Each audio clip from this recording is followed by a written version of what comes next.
চোরের দল আবারও চুরিকাণ্ড সংঘটিত করেছে ধর্মনগরের একটি ইন্ডাস্ট্রিতে।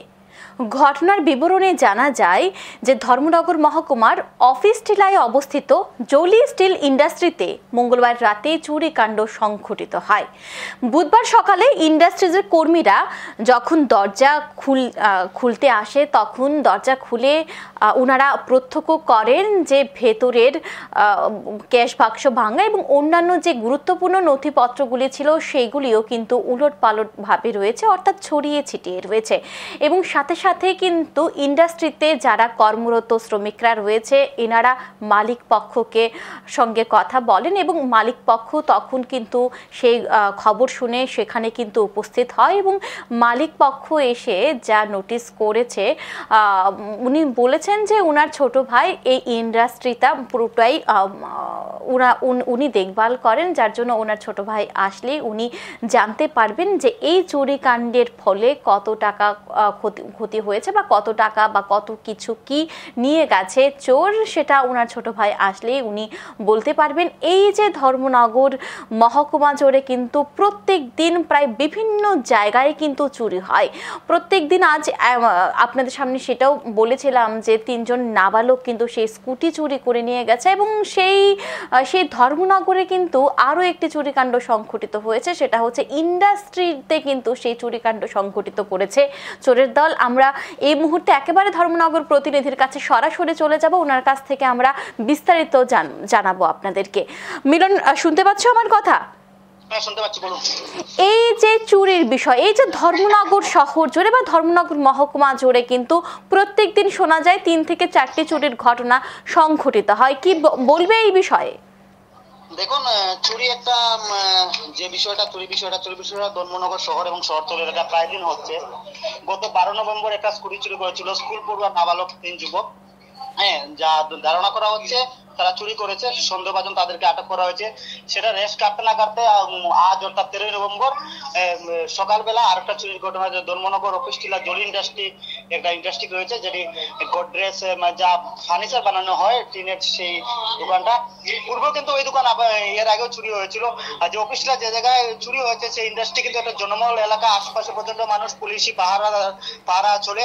সে জায়গায় দাঁড়িয়ে কিন্তু একটা সময় ধর্মনগরের শহর এবং শহরতলি এলাকায় চুরির যে তাণ্ডব, তার তাণ্ডব রীতিমতো বেরিয়ে গিয়েছিল। একটা সময় বানুপদ চক্রবর্তী এসপি থাকাকালীন সময় উনি একটা রেস্ট টানছিলেন, কিন্তু বানুপদ চক্রবর্তী, আমি এই বিষয়ে তোমাকে বলছি, তোমাকে এই ধর্মনগর এই শহরে তুমি যে বিষয়টা বলছে যে পুলিশ সুপার এই ভানুপদ চক্রবর্তীর বিষয়টা কিন্তু দেখা গেছে কিন্তু বিগত দিনেও যদি আমি ধর্মনগরের বিষয়ে যদি বলি প্রত্যেক দিনকার কিন্তু মানে নিত্যদিনের একটি ঘটনা হয়ে দাঁড়িয়েছে চুরির ঘটনা। বলা যেতে পারে যে আগরতলা শহর থেকেও কিন্তু বেশি মাত্রায় কিন্তু চুরির ঘটনা হয়, সংঘটিত করে চোরের দল ধর্মনগরে।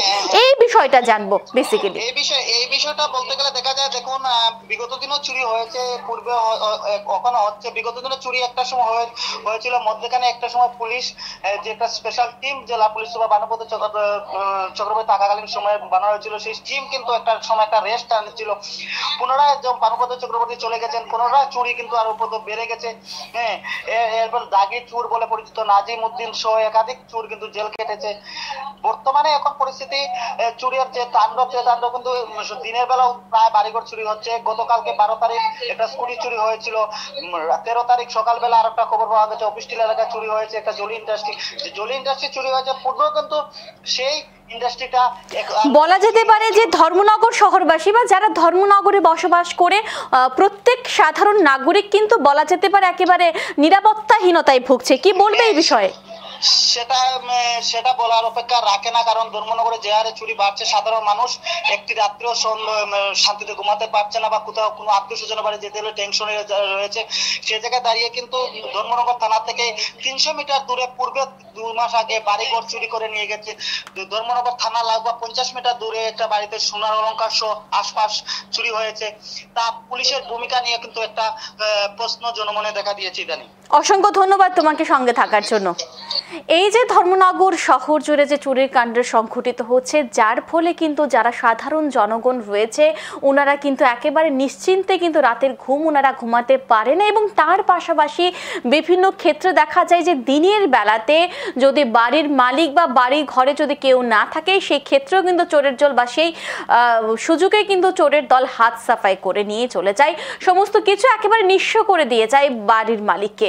এখন আমরা শুনবো যে ইন্ডাস্ট্রিতে চুরি হয়েছে সেই ইন্ডাস্ট্রির মালিক পক্ষ কি বলছেন, ওনার বক্তব্য আমরা শুনবো।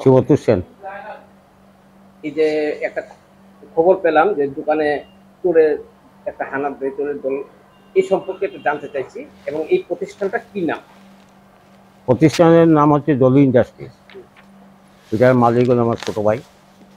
আমি খবর পাইয়া আইছি, আইয়া সব দেখলাম, স্টাফেরা ফোন করলো আমারে, আমি ফোন হওয়ার পরে আইতাম, আইয়া সব দেখি দরজা ভাঙ্গা, পয়েন্টস পালানো, তারপর খাতাপত্র বাইরে সব কিছু এলোমেলো করা।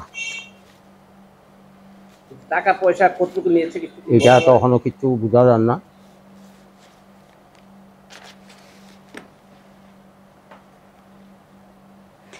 এই যে ধর্মনগরের চুরি কাণ্ড সংঘটিত করছে দিনের পর দিন চোর চক্র, তাহলে বলতেই হয় যে আগরতলা শহরের থেকেও কিন্তু বেশি মাত্রায় চোরের উপদ্রব বেড়েছে ধর্মনগর শহরে।